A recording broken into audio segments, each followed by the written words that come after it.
Hello and namaste everyone. Welcome to week 5 of this NPTEL course and on stochastic approximation. So if you have traversed the first 4 weeks of this course, you may have realized that in each week we did different concepts, right, and hopefully you are wondering, okay, when we will combine all of them and study or use these different tools to analyze stochastic approximation algorithms. Well, that combination begins from this week. In this week we will basically combine all the ideas that we have studied so far and use them to analyze stochastic approximation algorithms. In particular, in today's week or in this week we will look at the asymptotic convergence of stochastic approximation methods. So let us do a quick recap of what we have done so far. In the third week we focused on martingales and their convergence, and in the fourth week we looked at ordinary differential equations, right, and in today's class we will discuss something called as the ODE method for studying the asymptotic behavior of stochastic approximation algorithms, right, and the key insight that we will be relying on is that a stochastic approximation algorithm can be viewed as a noisy Euler approximation of the solution of a certain ODE. So let us elaborate this. So recall that a typical stochastic approximation algorithm has the form that is given over here, right, that is given xn plus 1 is alpha of alpha n times h of xn plus mn plus 1. Recall that this is to be viewed as a noisy estimate of h of xn plus 1, where the noise is captured by mn plus 1, and we will use this update rule for different values of n, right. If this expression, that is the noise term, was not there, in the previous class we saw that the resulting update rule can be used as a Euler method or an approximate method to find or estimate the solution of this ODE. In particular, if you start from n equals n naught, that means you start from x n naught for some n naught, then this part, okay, that is without the noise, can be viewed as an approximation to the solution of this initial value problem given over here, right. So this ODE will henceforth be referred to as the limiting ODE associated with this stochastic approximation algorithm. And if you notice the surprising fact that a stochastic approximation algorithm is by its very nature stochastic, right, that means that on different runs of this algorithm the sequence of iterates that you will get will be different. On the other hand, the ODE is deterministic in nature. It is deterministic because this h function is well defined. Of course it is unknown, but it is well defined and there is nothing stochastic about its definition. So if you start from some any initial point, let us say xn naught, and you find the solution to this ODE, then that trajectory will be deterministically defined, right. So the pictorial representation of what I have just said is the following. So let us say you have xn naught plus 1, xn naught plus 2 and so on. So these are the iterates generated by your stochastic approximation algorithms, right. So in this plot you have time on the x axis and the value of your iterates on the y axis, and for convenience we will presume that the y axis actually illustrates an element of Rd itself, okay. So at time n naught, this is the value of your algorithm or this is the estimate given by your algorithm. So this is an element in Rd. At n naught plus 1, this is the estimate given by your stochastic approximation algorithm and so on, and let us say we linearly interpolate them, right. Now because your stochastic approximation algorithm is stochastic in nature, right, this path that I am tracing out will be different on different runs of the algorithm. Is that okay? On the other hand, let us say you start the solution to this ODE, right, passing through xn naught. So you start the solution to this ODE, right, passing through xn naught.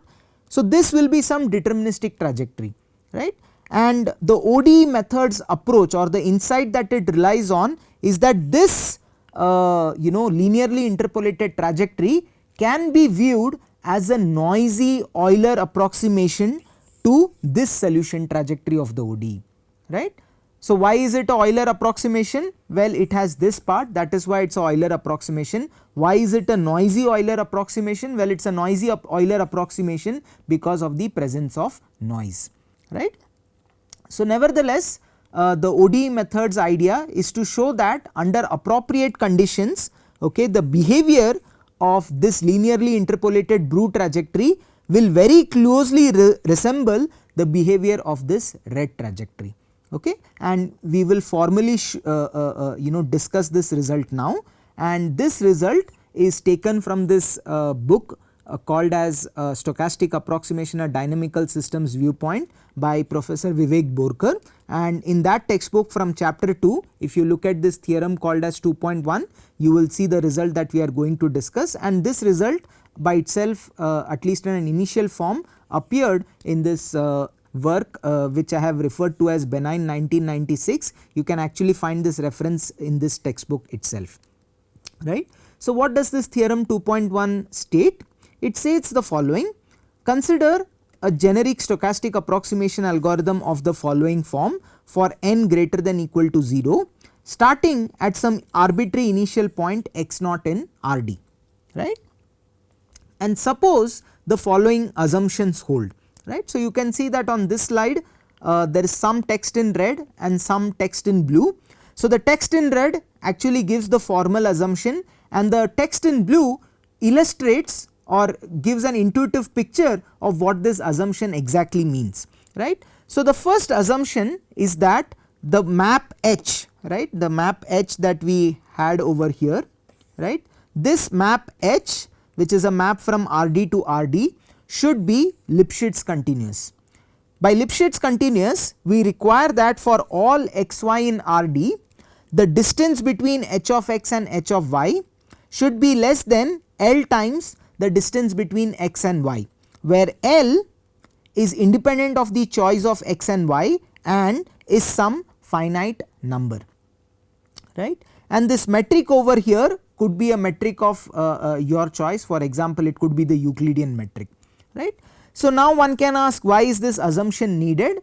Well, based on our discussions from the previous week, I hope you are able to guess that one of the reasons this assumption is needed is to ensure that this limiting ODE is well posed. That is, for any initial point x naught, the initial value problem, okay, has a unique solution. By the initial value problem, I mean the following.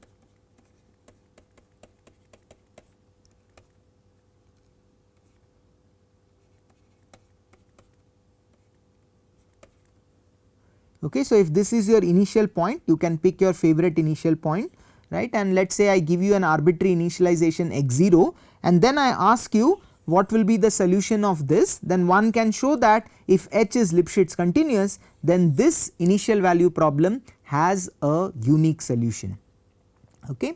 Then this result requires this next assumption, which is that the step size sequence defined by this alpha n's, right, should be positive scalars satisfying these two properties, okay. These properties popularly are known as the Robbins-Monroe condition.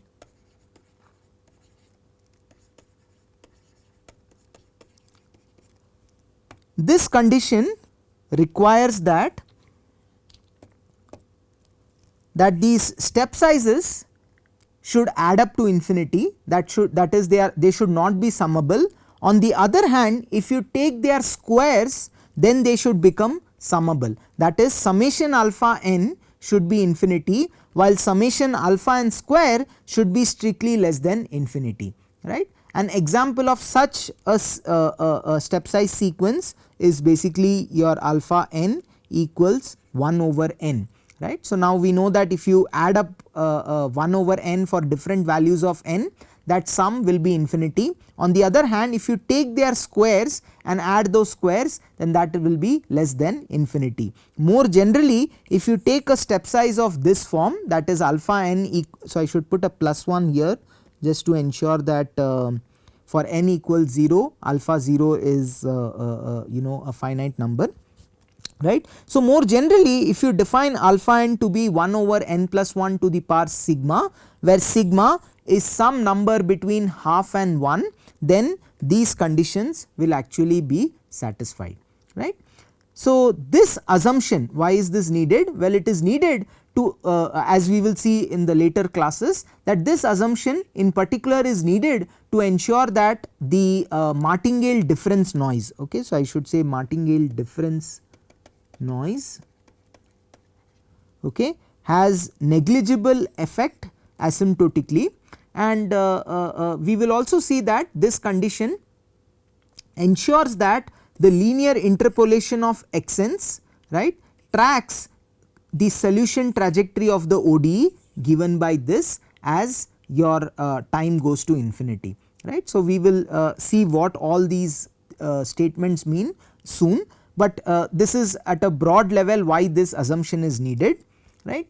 The next assumption that we need is that this noise sequence be a Martingale difference sequence, right. This is what ensures that certain thing will form a Martingale, and we would be able to invoke some of the results that we studied as part of our Martingale convergence discussions, right. So what this assumption requires is that the sequence Mn be a Martingale difference sequence with respect to the filtration Fn, where the nth term in this sequence is the sigma field, okay, defined by these elements, that is x0, m1, m2 all the way up till mn, right. So m1 is the mn for n equals 1, m2 is the value of mn for n equals 2, and so on and so forth, right. So you can view this as the information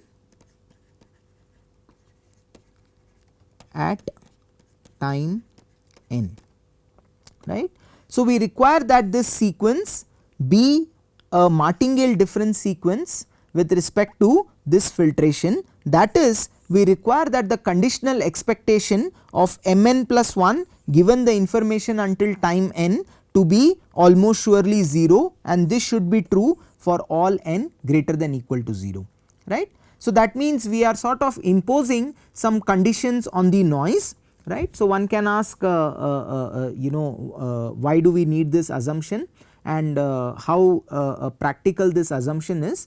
So we need this assumption to be able to show that the cumulative effect of noise is asymptotically negligible, that is why we need it, and one can view this assumption to be in some sense a generalization of 0 mean IID random variables, right. So the simplest noise assumption that you can make is that your noise is 0 mean and IID, that is they are independent across the values of n, right. So a Martingale difference sequence is actually a generalization, that means it allows for more sophisticated noise sequences as well that could have dependencies across n.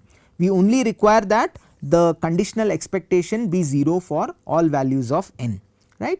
Additionally, we require that this Mn noise sequence satisfies some growth condition that is given over here. So let us try to understand this growth condition.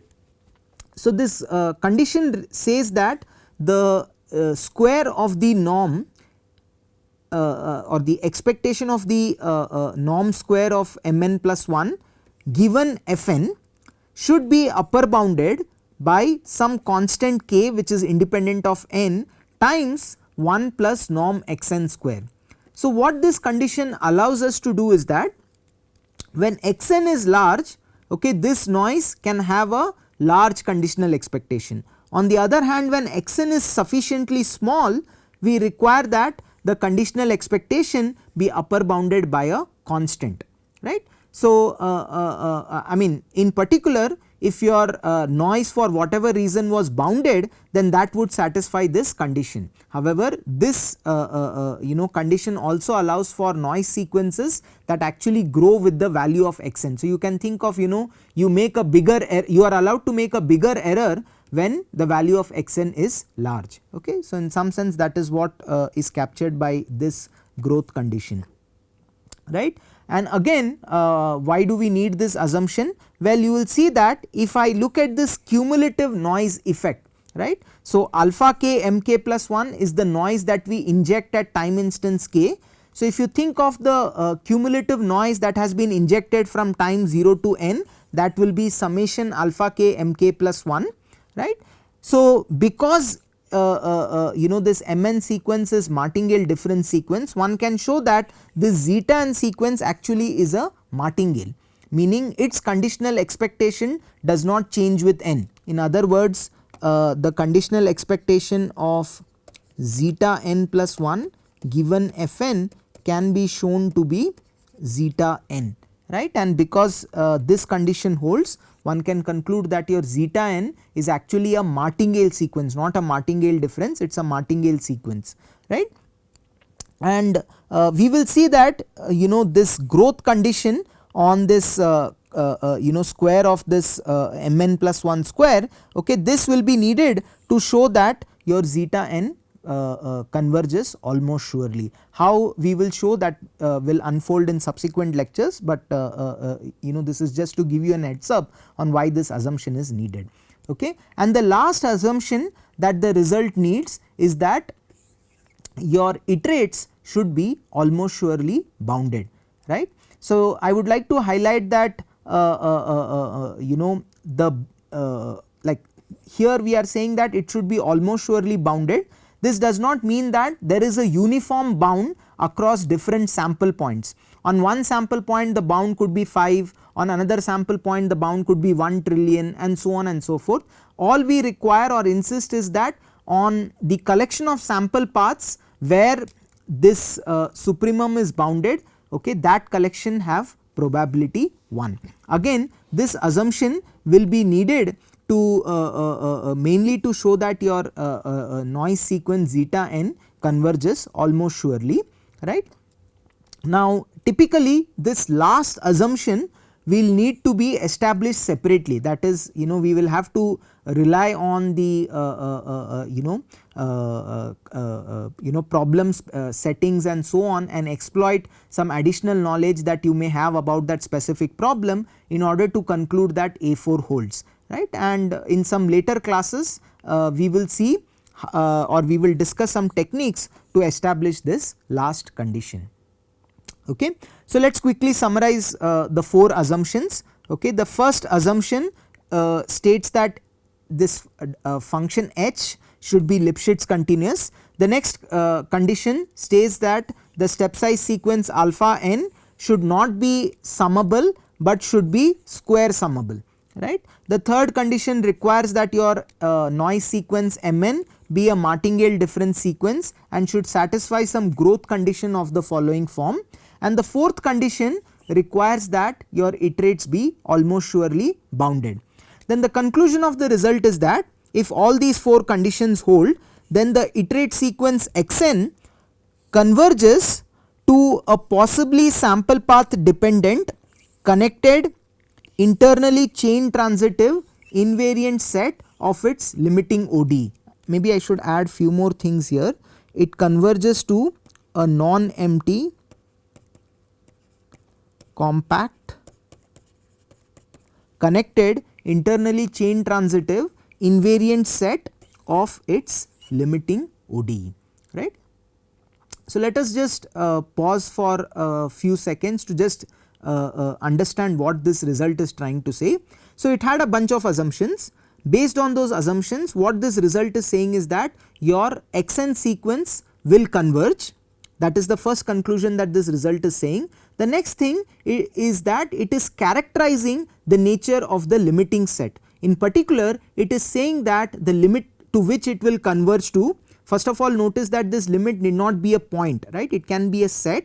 And what this result says is that this set is a special set from the perspective of the limiting ODE. In what sense is it special? Well, it is an invariant set with regards to the limiting ODE, right. On top of that, this invariant set has some additional properties, that is, this invariant set first of all is guaranteed to be non-empty, secondly it is guaranteed to be compact, that is closed and bounded, thirdly it is guaranteed to be connected, in particular it is guaranteed to be path connected, and lastly it is guaranteed to be internally chain transitive. This concept I will soon define. So all these properties together ensure or help us in identifying or discarding in some sense most of the invariant sets of your limiting ODE, right. So we want a set which is internally chain transitive, we want an invariant set which is non-empty, we want an invariant set which is compact, we want an invariant set which is connected. So if you have an invariant set of your limiting ODE which does not satisfy even if it does not satisfy even one of these properties, then we can discard that invariant set from the potential limit sets. Is that okay? So that is in some sense that helps us narrow down the list of invariant sets to which our stochastic approximation algorithms iterates can converge to, right. So we will discuss the proof of this result from the next class onwards. Today what we will do is we will focus on defining this concepts such as connected and internally chain transitive, right. So this other concept, that is non-empty and compact, okay, these are things that you should know. If you do not know, I request you to look it up from any favorite source of yours, right. Okay. So what do I mean by path connected? So a subset A of RD is said to be path connected if for any 2 points in A there exists a function gamma which goes from 0 1 to RD, which is continuous and at time 0 takes the value x and at time 1 takes the value y, and for every t between 0 and 1 gamma takes the value in A, right. So this is like the technical definition of what path connected means. At a very high level, A is said to be path connected if any 2 points of A can be joined by a continuous curve that stays entirely in A, right. So let us look at an example to decipher this part a bit more in detail. So let us say we are in R2 and let us collect the set of points in R2 whose length is less than equal to 1, right. So for example, if this is your x and y axis, right, this is the collection of points, right, where the length is less than equal to 1, okay. So this is R equals 1.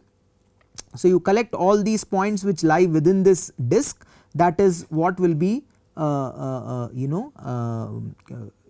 will be part of this set. Now this set, okay, is also actually convex, right, and hence if I take any 2 point within this set, I hope you agree that I can actually use a straight line, okay, and guarantee that such a straight line will actually lie within this set.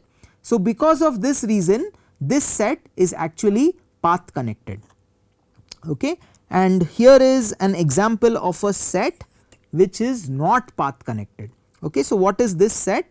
Okay, this set basically includes all points of this form, okay. So here x is actually a number between the interval that is open at 0 and closed at 1, right, and the second coordinate or the y coordinate is sine of 1 over x. So you basically collect all such points for different values of x which is lying between 0 and 1, and to this collection you add all elements of the following form, that is all elements whose xth coordinate is 0 and the yth coordinate lies between -1 to +1, okay. So if you have to pictorially draw this, okay, this curve will look something like this, okay. So this is like the sine part, okay, and as your x gets closer and closer, okay, the frequency of your sine function will actually keep increasing. So it will have this nature, and very close, at 0, this part which goes between -1 and +1, that portion is also included in this set S, right. And one can show that such a set is actually not path connected. It is not path connected because there is no path from a point on this segment that you have written over here. Okay, there is no path that starts from here and goes to the sinusoidal part of the graph or the oscillating part of the graph, right. So you can check why that is the case, and because of that reason one can conclude that this set S over here is actually not path connected. Okay. So this was one of the characterizing nature of the limiting set, that is that it should be path connected. The other characterizing nature that the theorem guarantees is that of internally chain transitive, right. So what is the meaning of an internally chain transitive invariant set? Well, an invariant set A is said to be internally chain transitive if for any xy in A and any epsilon greater than 0 and t greater than 0, okay, there exists a certain set of points that satisfy some condition. First let us look at this condition in the technical detail fashion, and then we will try to interpret it in an intuitive fashion, right. So what this definition says is that you give me any 2 points in A and you give me an epsilon and t greater than 0, then we require that there be a little n bigger than equal to 1 or a finite number, right, and a collection of n plus 1 many points, right, where the 0th point in this collection is actually at x, which is this x, and the last point over here is y, and the in between points we will label them as x1 to xn minus 1, and these or this collection of points should satisfy the following property, that is the solution trajectory of this ODE initiated at xi should meet the epsilon neighborhood of xi plus 1 for every I this thing should hold, and this solution trajectory should meet this epsilon neighborhood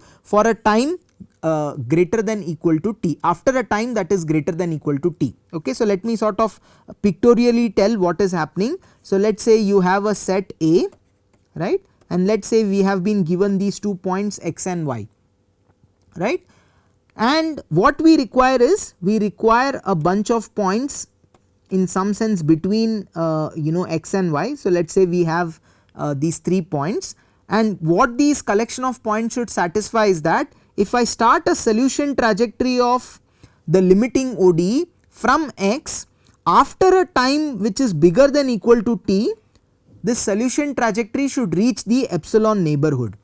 Similarly, if I start the solution trajectory from x1, then after a time which is greater than equal to t, this blue solution trajectory should actually reach the epsilon neighborhood of x2. Similarly, if I start a solution trajectory from x2, then after a time larger than equal to capital T, you should be, the solution trajectory should be in the epsilon neighborhood of x3 and so on and so forth, right. So if you are able to connect x to y in this very loose sense for every x and y, we will say that the set A is internally chain transitive, right. And one can check that for this ODE that is given over here, which we had discussed actually in the previous class, right, the origin, the points on the unit circle and R2 are the only invariant sets, and among them only this set and this set, right, these 2 non-empty sets, okay, these are the only ones that are internally chain transitive. In other words, this set R2 is not an internally chain transitive invariant set, right, and hence in that result one can actually discard R2 from the potential limit set. So we can say that on certain sample paths maybe the iterates go to 0, and on certain sample paths we can show that the iterates actually go to this unit circle. Okay. So with that we come to the end of today's class. Hope to see you in the next class. Thank you and bye.